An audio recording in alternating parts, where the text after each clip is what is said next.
नमो भगवते वासुदेवाय। नमो भगवते वासुदेवाय। नमो भगवते वासुदेवाय। ज्ञानतिमिरान्धस्य ज्ञानञ्जनशलाकया चक्षुरुन्मीलितं येन तस्मै श्रीगुरवे नमः। श्रीचैतन्यमनोभीष्टं स्थापितं येन भूतले स्वयं रूपः कदा मह्यं ददति स्वपदान्तिकम्।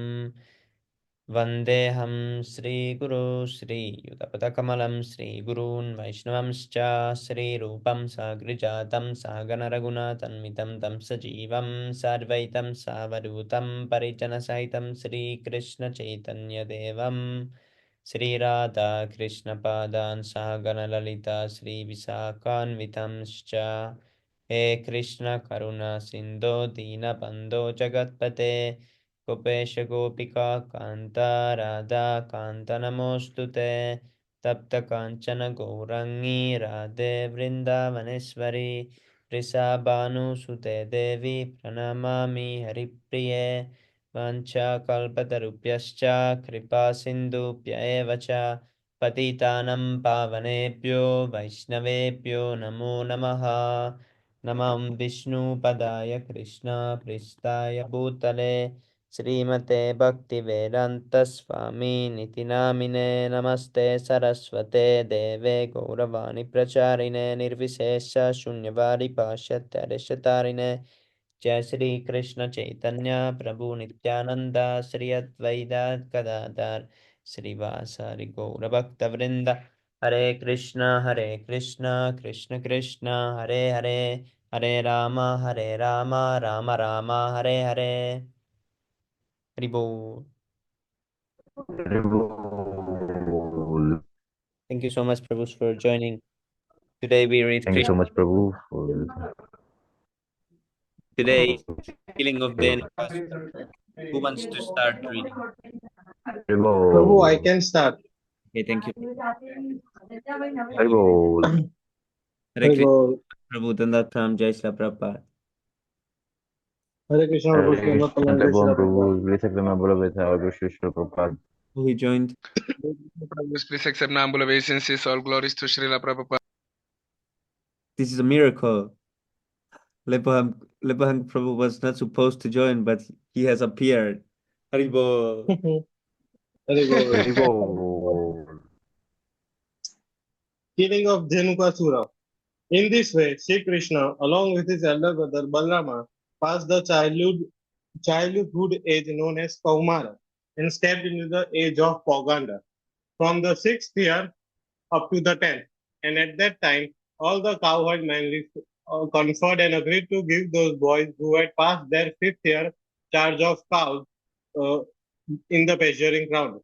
Given charge of the cows, Krishna and Balrama traversed Vrindavana, purifying the land with their tulsins. Accompanied by cowherd boys and Balrama, Krishna brought forward the cows and played on his flute to the forest of Vrindavana, which was full of flowers, vegetables, and pasturing grass. The Vrindavan forest was as sanctified as the clear mind of a devotee and was full of trees, flowers, and fruits. There were chirping birds and clear water lakes with waters that could relieve one of all fatigues. Sweet flavored breezes blew always, refreshing the mind and body.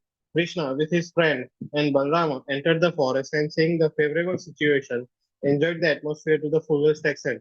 Krishna saw all the trees overloaded with fruits and fresh twigs coming down to uh, touch the ground as if welcoming him by touching his lotus feet. Just a second. He was very pleased by the behavior of the trees, fruits, and flowers, and he began to smile, realizing their desires. Krishna then spoke to his elder brother Balrama as follows: My dear brother, you are superior to all of us, and your lotus feet are worshipped by the demigods. Just see how these trees, full with fruits, have bent down to worship your lotus feet. It appears that they are trying to get out of the darkness of being obliged to accept the form of trees. Actually, the trees born in the land of Vrindavan are not ordinary living entities. Having held the impersonal point of view in their past life, they are now put into this stationary condition of life But now they have the opportunity of seeing you in Vrindavana, and they are praying for further advancement in spiritual life through your personal association. Generally, the trees are living entities in the mode of darkness. The impersonalist philosophers are in that darkness, but they eradicate it by taking full advantage of your presence. I think the drones that are buzzing all around you must have been your devotees in their past lives. They cannot leave your company because no one can be a better, more affectionate master than you. You are the supreme and the original personality of Godhead, and the drones are just trying to spread your glories by chanting every moment.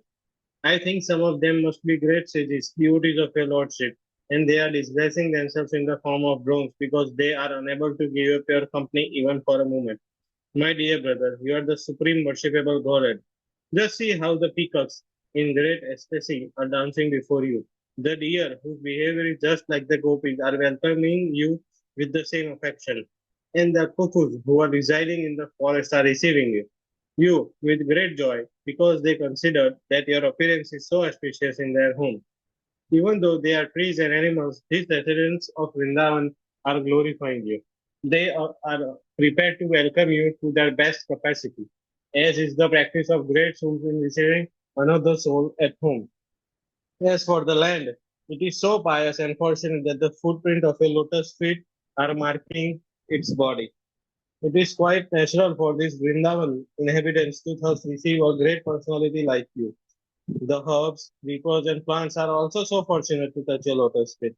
And by your touching the twigs with your hands, these small plants are also made glorious. As for the hills and the river, they too are now glorious because you are glancing at them. Above all, the dancers of Raja, the gopis, attracted by your beauty, are the most glorious because you embrace them with your strong arms. In this way, both Lord Krishna and Lord Balrama began to enjoy the residence of Vrindavana to their full satisfaction, along with the cows on the bank of Yamuna.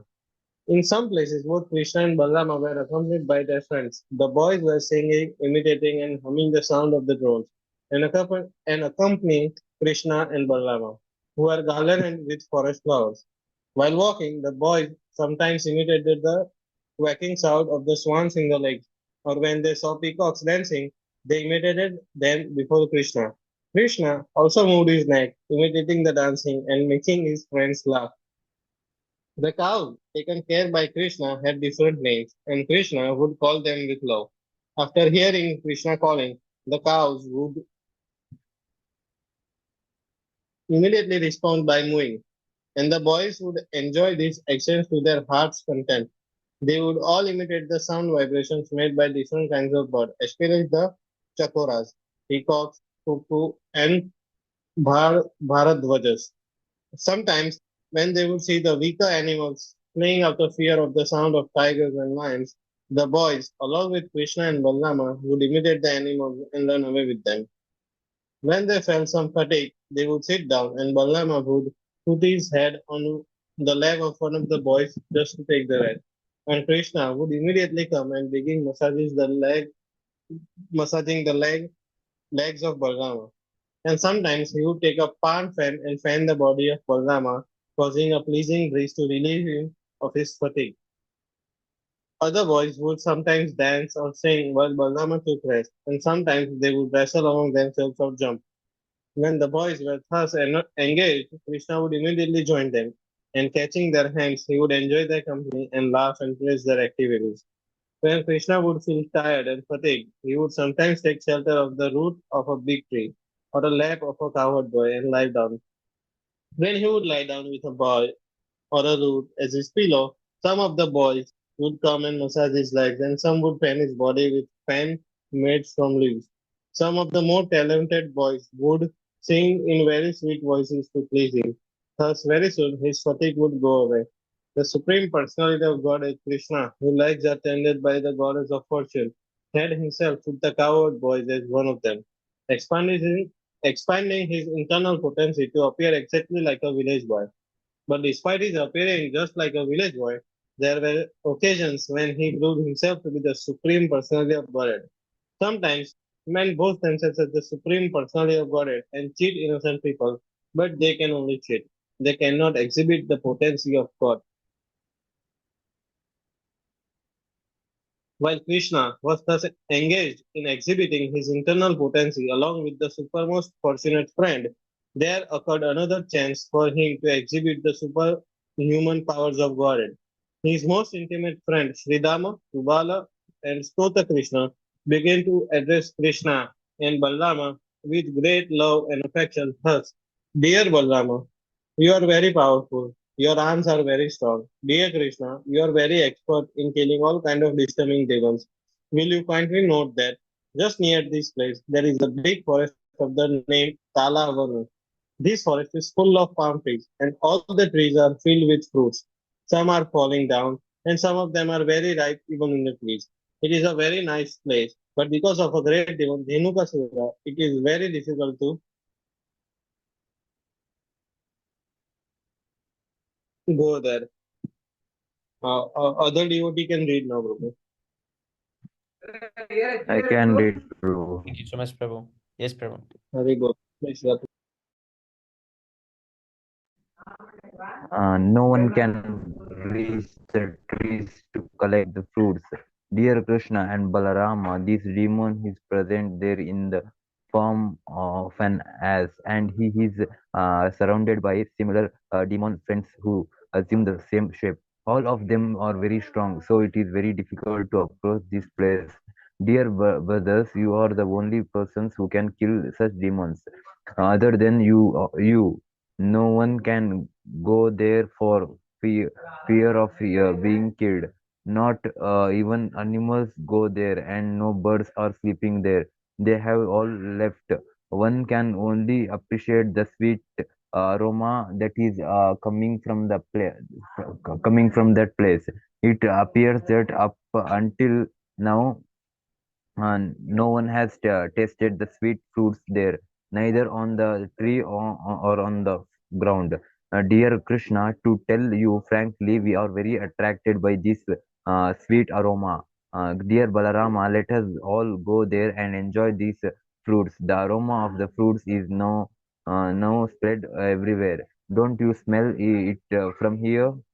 When Balaram and Krishna were those petitioned by their smiling imitate friends, they were inclined to please them, and they began to proceed towards the forest, surrounded by all their friends. Immediately upon entering the Talavan, Balaram began to yank the trees with his arms, exhibiting the strength of an elephant. Because of this jackring, all the ripe fruits fell down on the ground. Upon hearing the sound of the falling fruits, the demon Denikasura, who was living there in the form of an ass, began to approach with great force, shaking the whole field so that all the trees began to move as if they were an earthquake. The demon appeared first before Balaram and began to kick his chest with his hind legs. At first, Balarama did not say anything, but the demon, with great anger,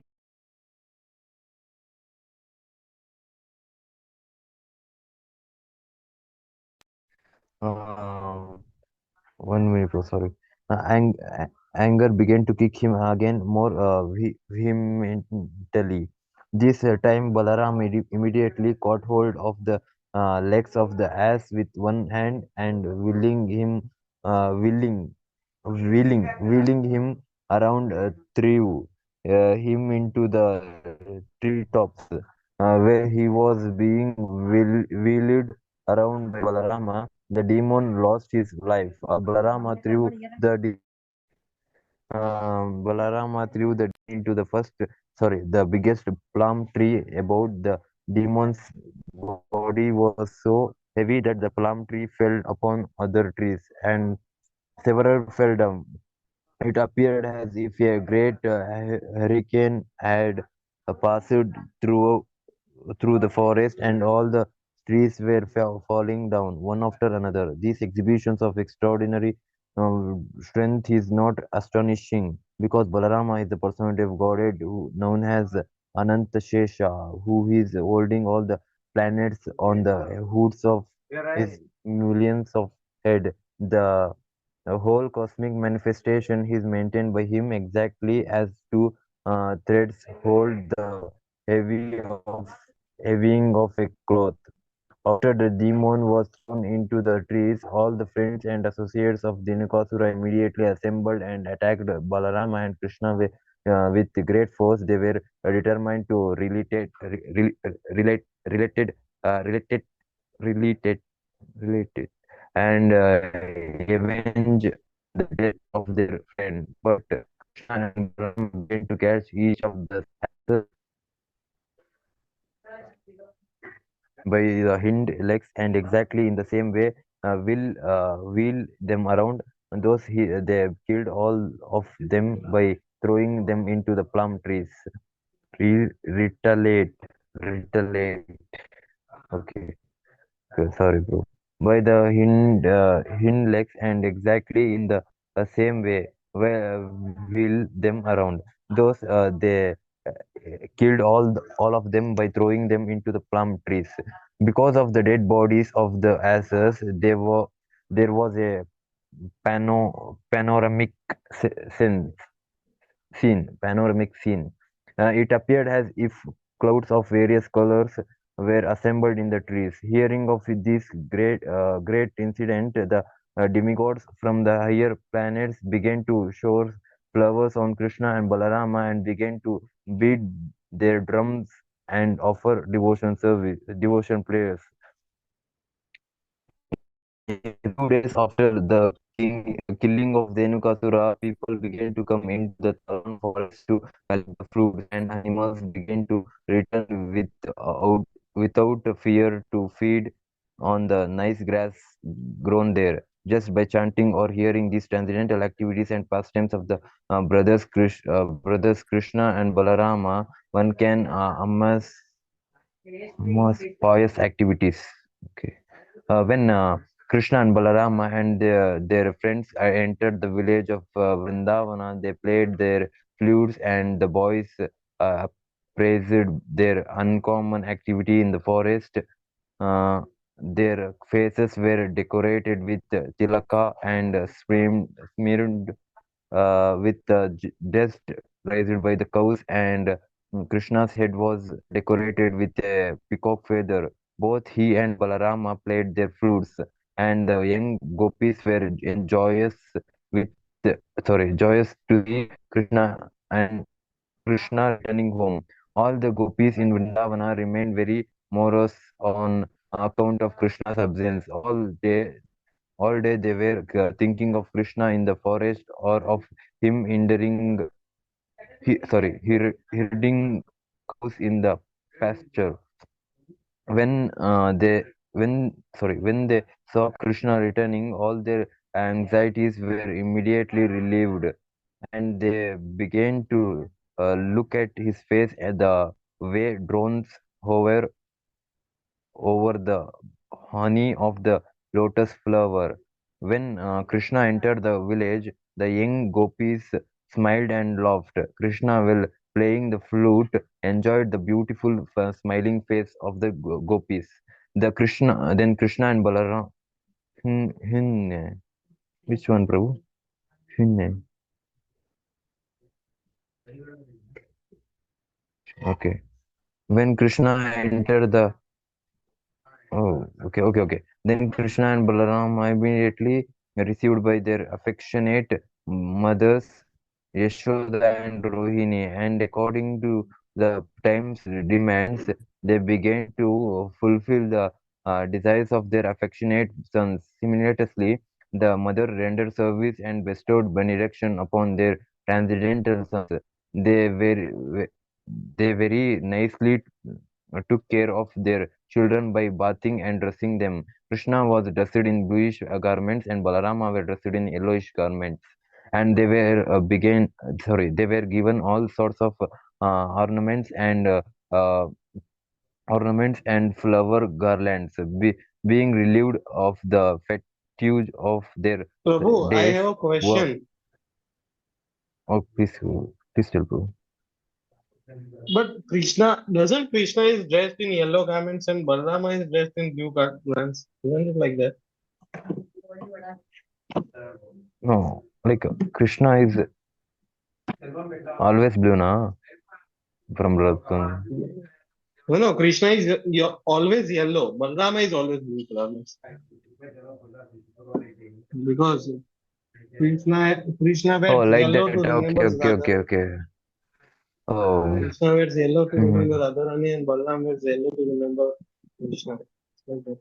Oh, like that. Okay, okay. I don't have any idea about it. If there anyone knows, you can tell. Maybe Village Prabhu can answer this.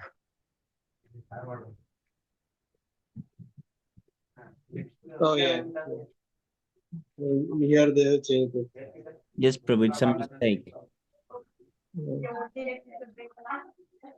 Oh, Krishna was dressed in yellowish garments and Balarama was dressed in bluish garments. Okay. Thank you so much. Mm, being revealed of the fatigue of their day's work in the pasturing ground, they looked refreshed and very beautiful. They were given palatable dishes by their mothers, and they pleasantly ate everything. After eating, they were seated nicely on clean bedding, and the mothers began to sing various songs of their activities. As soon as they sat down on the bedding, beating. They were quickly fell fast sleep. In this way, Krishna and Balarama used to enjoy Vrindavana life as covered boys.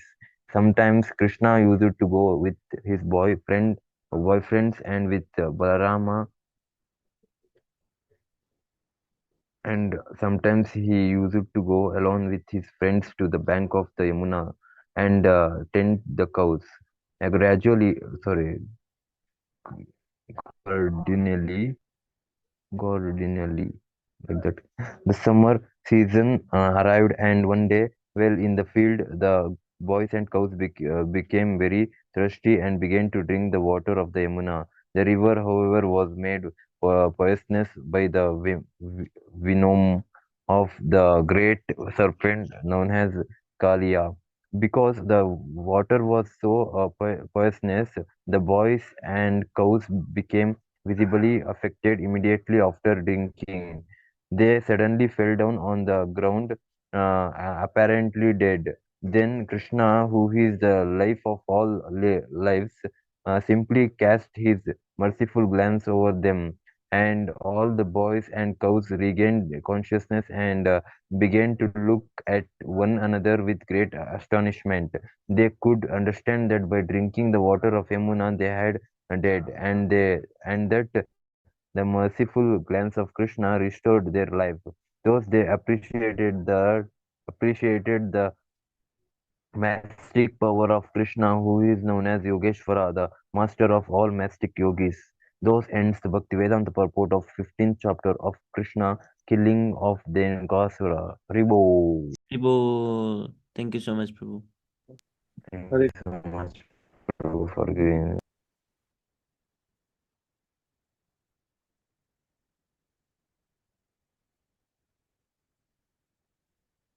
No, Haribo, next It's one. like 4 or 5 pages. Yes, Should we next read one it? is Kalya Snake. Let's read Kalya Snake's story. Who wants to start? Oh, Hare Krishna, Luvesh Prabhu and Asit Prabhu and Hare Vishnu Krishna, Prabhu. Hare Devesh Krishna Prabhu, Prabhu, Sri Ram, Ashit Ram, Hare Jai Prabhu, Shri Blessed Prabhupada. number, Krishna. Blessed Please number, accept Srila my humble Prabhupada. obeisances. All glories to Srila Prabhupada. Hare Krishna Prabhu, Dandavat Pranam, Jai Shri. Luvesh Prabhu, I think it's your turn to read. All right. Yes, Prabhu. Haribo, All right, we'll read. Haribo. Prabhu. So, when he understood that the water of the Yamuna was being polluted by the black serpent Kaliya, Lord Krishna took action against him and made him leave the Yamuna and go elsewhere, and thus the water became purified. So, when this story was being narrated by Shukadeva Goswami, Maharaj Parikshit became eager to hear more about Krishna's childhood pastimes. He inquired from Shukadeva Goswami how Krishna chastised Kaliya, who was living in the water for many years. Actually, Maharaj Parikshit was becoming more and more enthusiastic to hear the transcendental pastimes of Krishna, and his inquiry was made with great interest.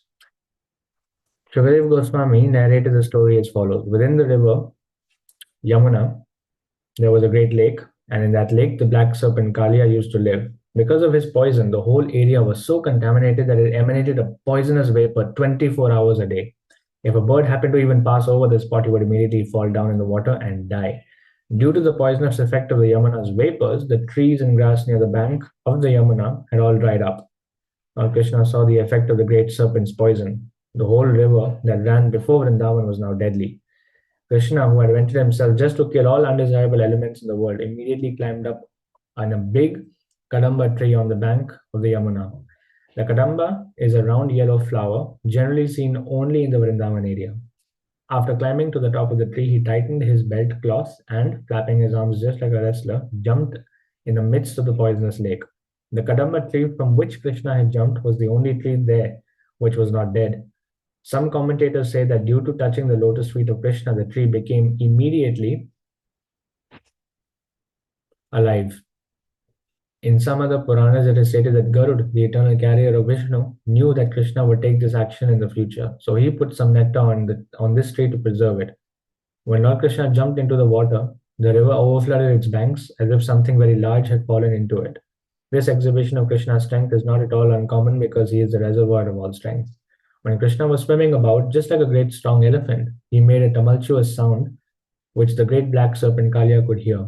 The tumult was intolerable for him, and he could understand that this was an attempt to attack his home. Therefore, he immediately came before Krishna. Kalia saw that Krishna was indeed worth seeing because his body was so beautiful and delicate. Its color resembled that of a cloud, and his legs resembled a lotus flower. He was decorated with shrivats, jewels, and yellow garments.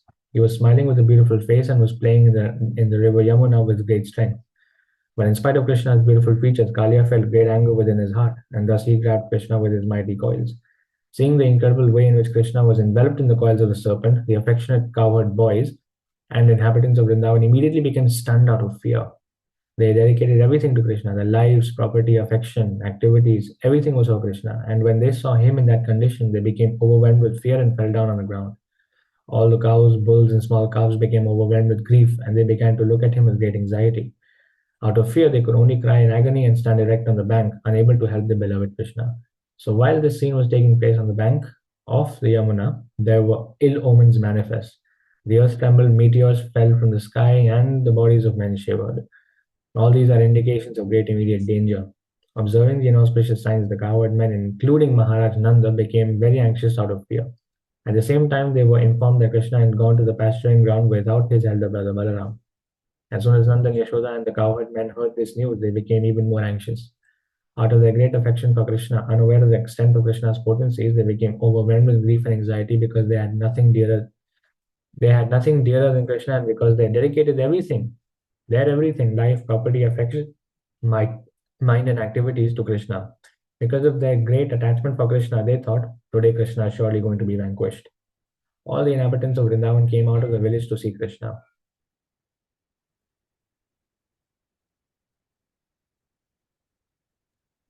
Okay, quickly we will see pictures. You can So read. Krishna, yeah. So Krishna brought forward the cows and played on his flute through the forest of Vrindavan. Ribo. Haribo. What is happening here? It's a two-page thing. Sometimes the boys would imitate the sounds of various animals and birds.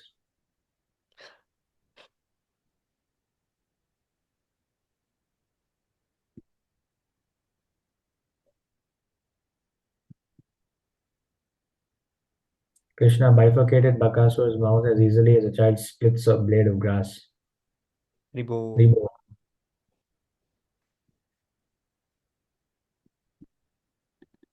Returning home, Krishna and Balaram were received by their affectionate mothers. Oh, this is nice. Yeah. We think that this apparent punishment to Kali is actually some benediction. Nice.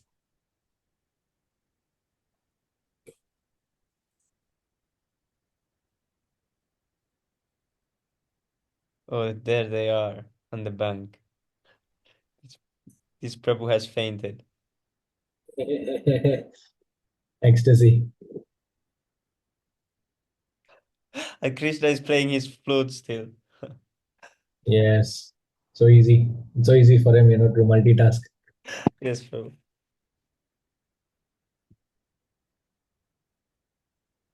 So the assembly consisted of children, young and old men, women, animals, and all living entities. They knew that Krishna was their only means of sustenance. While this was happening, Balaram, who was the master of all knowledge, stood there simply smiling. He knew how powerful his younger brother Krishna was, and that there was no cause for anxiety when Krishna was fighting with an ordinary serpent of the material world. He did not therefore personally take any part in their concern. On the other hand, all the inhabitants of Vrindavan, being disturbed, began to search out Krishna by following the impression of his footprints on the ground, and thus they moved towards the bank of the Yamuna. Finally, by following the footprints marked with a flag, bow, and conch shell, the inhabitants of Vrindavan arrived at the river bank and saw that all the cows and boys were weeping to behold Krishna enwrapped in the coils of the black serpent. Then they became still more overwhelmed with grief.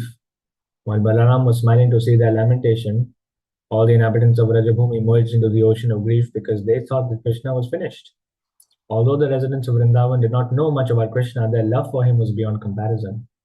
As soon as they saw that Krishna was in the river Yamuna, enveloped by the serpent Kalia, and that all the boys and cows were lamenting, they simply began to think of Krishna's friendship, his smiling face, his sweet words, and his dealings with them.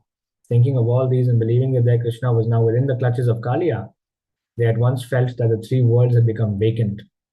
Lord Chaitanya also said that he was seeing the three worlds as vacant for want of Krishna. This is the highest stage of Krishna consciousness. Almost all of the inhabitants of Vrindavan had the highest ecstasy, love for Krishna. When Mother Yashoda arrived, she wanted to enter the river Yamuna and being checked, she fainted. Other friends who were equally aggrieved were shedding tears like torrents of rain or waves of the river. But in order to bring Mother Yashoda to consciousness, they began to speak loudly about the transcendental pastimes of Krishna. Mother Yashoda remained still, as if dead, because her consciousness was concentrated on the face of Krishna. None than all others who dedicated everything, including their lives, to Krishna, were ready to enter the waters of the Yamuna. But Lord Balaram checked them because he was in perfect knowledge that there was no danger. For 2 hours, Krishna remained like an ordinary child gripped in the coils of Kaliya. But when he saw that all the inhabitants of Gokul, including his mother and father, the gopis, the boys, and the cows, were just on the point of death and that they had no shelter for salvation from imminent death, Krishna immediately freed himself. He began to expand his body, and when the serpent tried to hold him, he felt a great strain. On account of the strain, his coils slackened, and he had no other alternative but to let loose the Supreme Personality of Godhead, Krishna, from his grasp. Kalia then became very angry, and his great hoods expanded. He exhaled poisonous fumes from his nostrils. His eyes blazed like fire, and flames issued from his mouth. The great serpent remained still for some time, looking at Krishna. Licking his lips with bifurcated tongues, the serpent looked at Krishna with double hoods, and his eyesight was full of poison. Krishna immediately pounced upon him, just as Garud swoops upon a snake. Thus attacked, Kalia looked for an opportunity to bite him, but Krishna moved around him.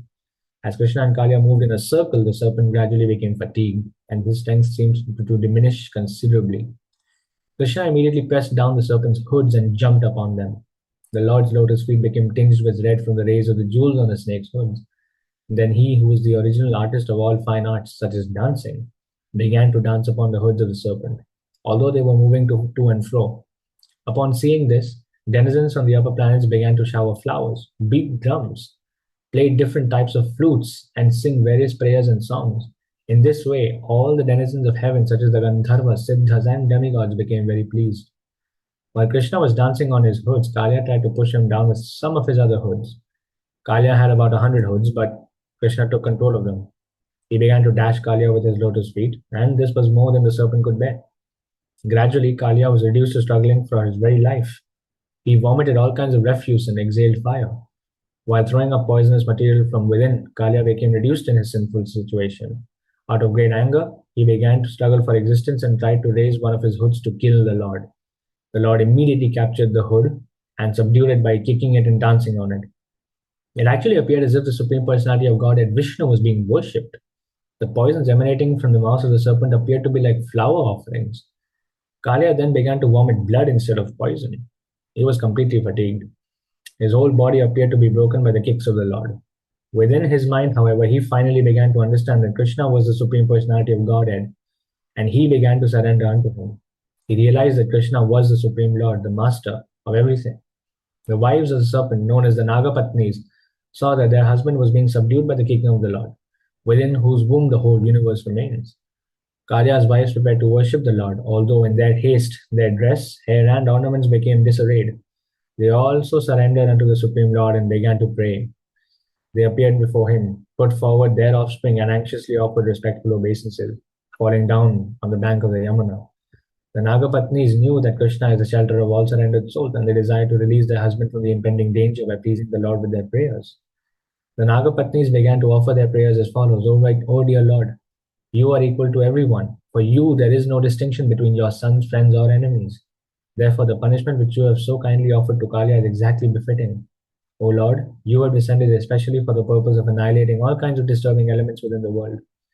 And because you are the absolute truth, there is no difference between your mercy and punishment.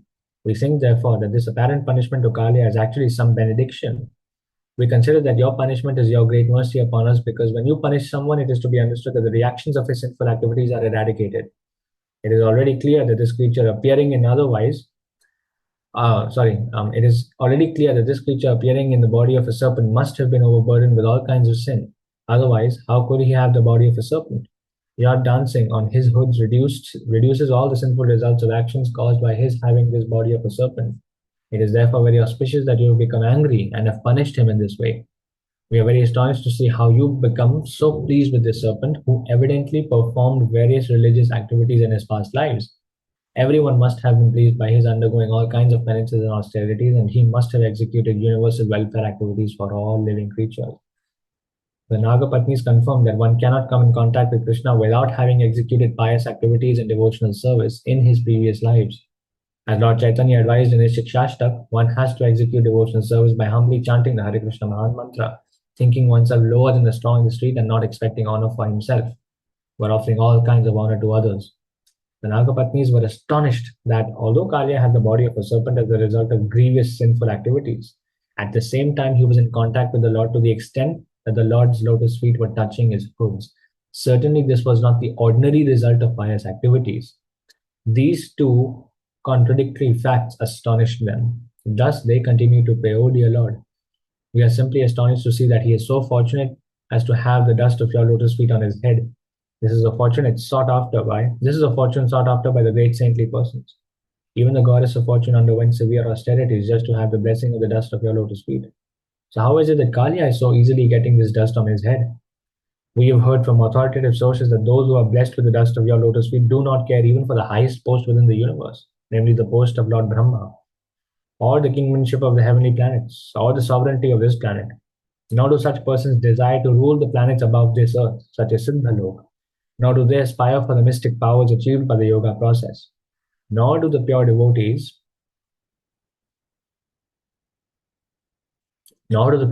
aspire for liberation by becoming one with you.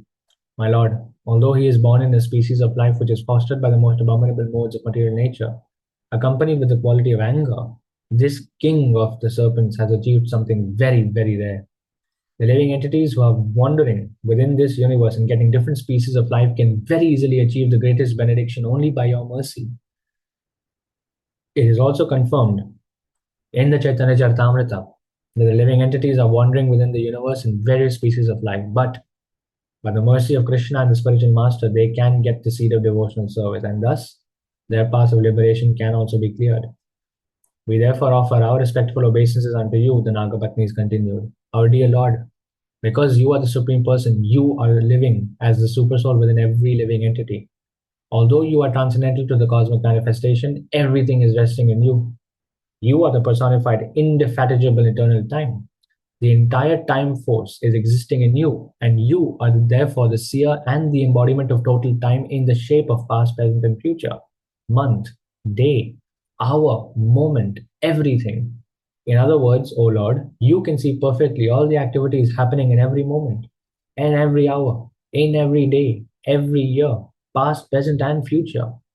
You are yourself the universal form, and yet you are different from this universe. You are simultaneously one and different from the universe. We therefore offer our respectful obeisances unto you. You are yourself the whole universe, and yet you are the creator of the whole universe. You are the superintendent and maintainer of this whole universe, and you are its original cause. Although you are present within this universe by your three qualitative incarnations, Brahma, Vishnu, and Maheshwara, you are transcendental to the material creation. Although you are the cause of the appearance of all kinds of living entities, their senses, their lives, their minds, their intelligence, you are to be realized by your internal energy. Let us therefore offer our respectful obeisances unto you, who are unlimited, finer than the finest, the center of all creation and knower of everything. Different varieties of philosophical speculators try to reach you. You are the ultimate goal of all philosophical efforts, and you are actually described by all philosophies and by different kinds of doctrines. Let us offer our respectful obeisances unto you, because you are the origin of all scripture and the source of knowledge. You are the root of all evidences, and you are the supreme person who can bestow upon us the supreme knowledge. You are the cause of all kinds of desires, and you are the cause of all kinds of satisfaction. You are the Vedas personified.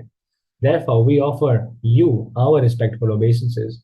Our dear Lord, you are the supreme personality of Godhead, Krishna, and you are also the supreme enjoyer, now appeared as the son of Vasudeva, who is a manifestation of the pure state of goodness. You are the predominating deity of mind and intelligence, Pradyumna and Aniruddha, and you are the Lord of all Vaishnavas. By your expansion as Chaturvyuha, namely Vasudev, Sankarsana, Aniruddha, and Pradyumna, you are the cause of the development of mind and intelligence.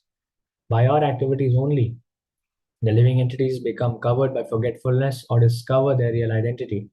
This is also confirmed in the Bhagavad Gita, 15th chapter. The Lord is sitting as a supersoul in everyone's heart, and due to his presence, the living entity either forgets himself or revives his original identity.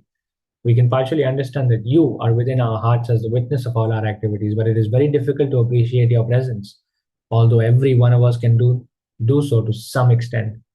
You are the supreme controller of both the material and spiritual energies. Therefore, you are the supreme leader, although you are different from this cosmic manifestation. You are the witness and creator and the very ingredient of this cosmic manifestation. We therefore offer our respectful obeisances unto you. Our dear Lord, in the matter of creating this cosmic manifestation, personally you have nothing to exert. By expending your different kinds of energy, namely the mode of goodness, the mode of passion, and the mode of ignorance, you can create, maintain,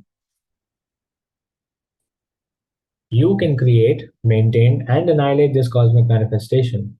As a controller of the entire time force, you can simply glance over the material energy, create this universe, and energize the different forces of material nature which are acting differently in different creatures. No one can estimate, therefore, how your activities are going on within this world. Our dear Lord, although you have expanded into the three principal deities of this universe, namely Lord Brahma, Lord Vishnu, and Lord Shiva, for creation, maintenance, and destruction, your appearance as Lord Vishnu is actually for the benediction of living creatures. Therefore, for those who are actually peaceful and who are aspiring after the supreme peace, worship of your peaceful appearance as Lord Vishnu is recommended. O Lord, we are submitting our prayers unto you.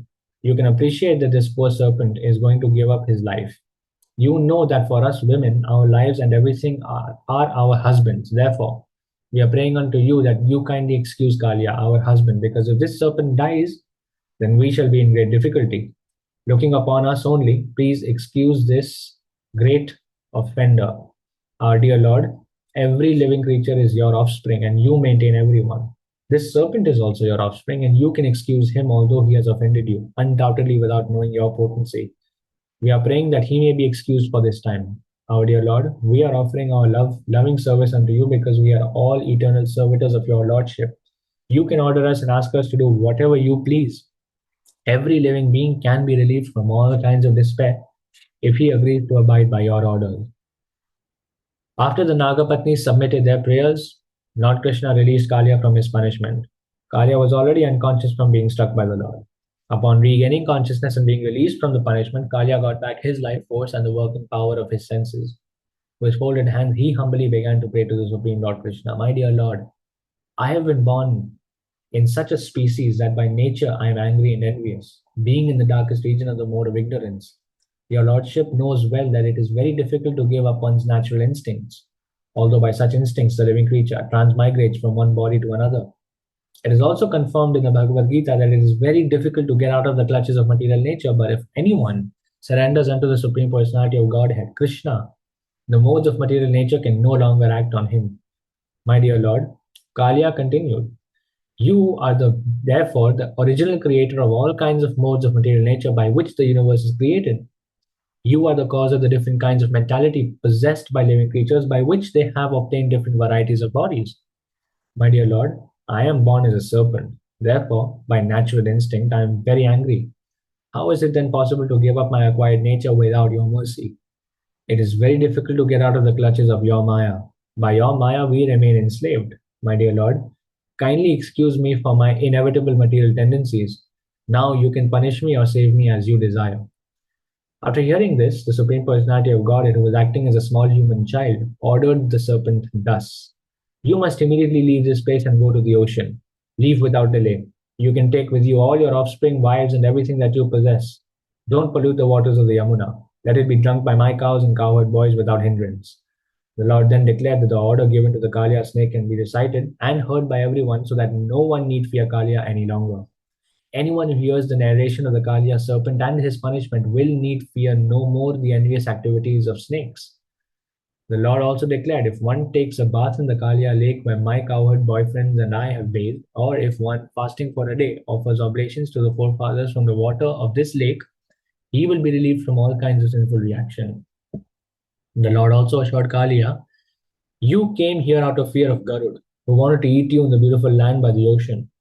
Now, after seeing the marks where I have touched your head with my lotus feet, Garud will not disturb you.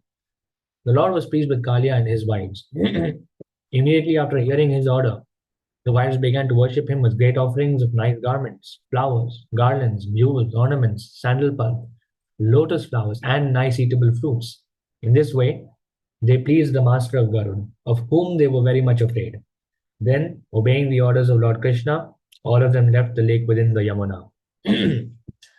Thus end the Bhaktivedanta purport of the 16th chapter of Krishna, subduing Kaliya. Prabhu, very nice, Prabhu. Thank you so much, Prabhu. Thank you so much, Prabhu. Dandavata. Prabhu. Prabhu. So tomorrow we will read about forest fire. Yes, Pranjal Prabhu. Kalya snake had 100 suits, and they were all had the red jewel. And then Krishna danced on the hoods, and then he was exhuming the poison from his mouth, and those were looking like flower offerings. Okay, now we need to read 6 Astakam prayers. Cheto darpanam bhavamahadavagninirvapanam shreyah kairava chandrika vitaranam vityavadu jivanam anandam buddhivartanam pratipadam purnamritasvadanam sarvatma snapanam param vijayate Sri Krishna Sankirtanam. नामनामकारि बहुधा निज सर्वशक्ति तत्रार्पिता नियमित स्मरेण काल एतदृशि तव कृपा भगवन् ममापि दुर्दैवमुद्रिशम् इह जामिनानुग Trinadapi Sunichena Taro Api Sahishnuna Amanina Manadena Kritanya Sadahari.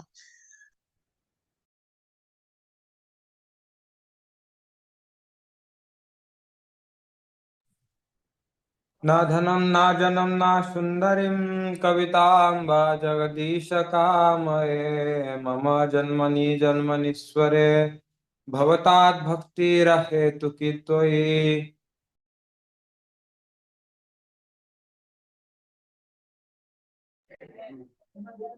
ऐनन्दतनजकिङ्करं पतितां वां विषवयं भवाम्बुधौ कृपया तव पादपङ्कजा सितधूलिसदृशं विचिन्तया नयनं गलदश्रुधारया वदनं गद्गदारुतया गिरा पुलकार्निचितं वपुः कदा तव नाम ग्रहणे भविष्यति. युगायितं निमिषेण चक्षुषा प्रविष्टितं शून्ये इतं जगत् सर्वं गोविन्दविरहेण मे आश्लिष्य वा पादरतां पिनष्टु माम् आदर्शनां मर्महतां करोतु वा यथा तथा वा विधिधातु लम्पटो मत्प्राणनाथस्तु स एव नापरः हरि बोल. हरि बोल. Lord, Tribu. the Sri Krishna Sankirtan, which cleanses the heart of all the dust accumulated for years and extinguishes the fire of conditional life of repeated birth and death. The Sankirtan movement is the prime benediction for humanity at large because it spreads the rays of the benediction moon. It is the life of all transcendental knowledge. It increases the ocean of transcendental bliss and it enables us to fully taste the nectar for which we are always anxious. O my Lord, your holy name alone can render all benedictions to the living being, and thus you have hundreds and millions of names like Krishna and Govinda. In these transcendental names, you have invested all your transcendental energies. There are not even hard and fast rules for chanting these names. O my Lord, out of kindness, you enable us to easily approach you by our holy names. But I am so unfortunate that I have no affection for them. One should chant the holy name of the Lord in a humble state of mind, thinking oneself lower than the straw in the street. One should be more tolerant than a tree, devoid of all sense of false prestige, and should be ready to offer all respect to others. In such a state of mind, one can chant the holy name of the Lord constantly. O Almighty Lord, I have no desire to accumulate wealth, nor do I desire beautiful women, nor do I want any number of followers. I only want your causeless devotional service, birth after birth. O son of Maharaj Nanda, Wow. eternal Savior, yet somehow or other I have fallen into the ocean of birth and death. Please pick me up from the ocean of death and place me as one of the atoms at your lotus feet. Oh my Lord, when will my eyes be decorated with tears of love flowing constantly when I chant your holy name? When will my voice choke up and when will the hairs of my body stand on end at the recitation of your name?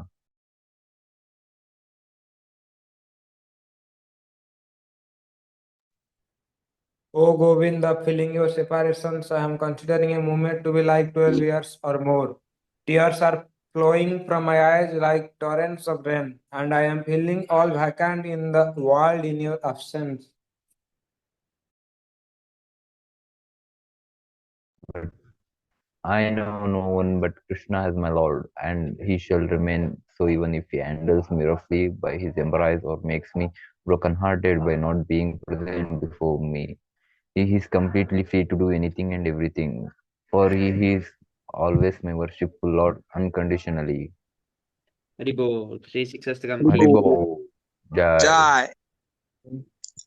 To blaspheme the devotees who have dedicated their lives for propagating the holy name of the Lord. Haribol. To consider the second one, the names of the demigods.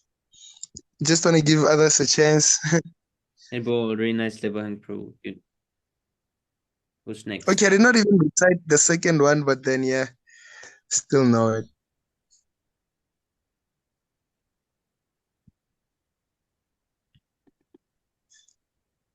So, like, Hard will offense you to have to say the disobey the second orders one or of the the third spiritual one? master. Okay. Oh, to To go him transcend the Vedic scriptures or first. scriptures in pursuance of Vedic version. Oh, but also you need to say that consider Considering him him. Oh, as yeah. a good person.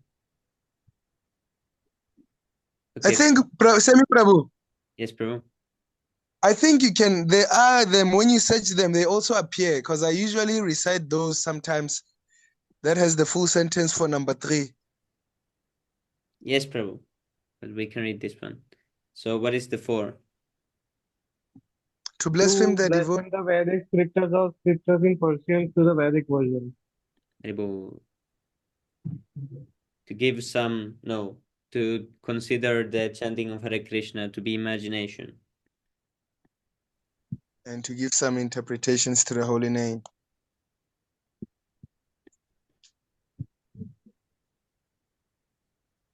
Seven?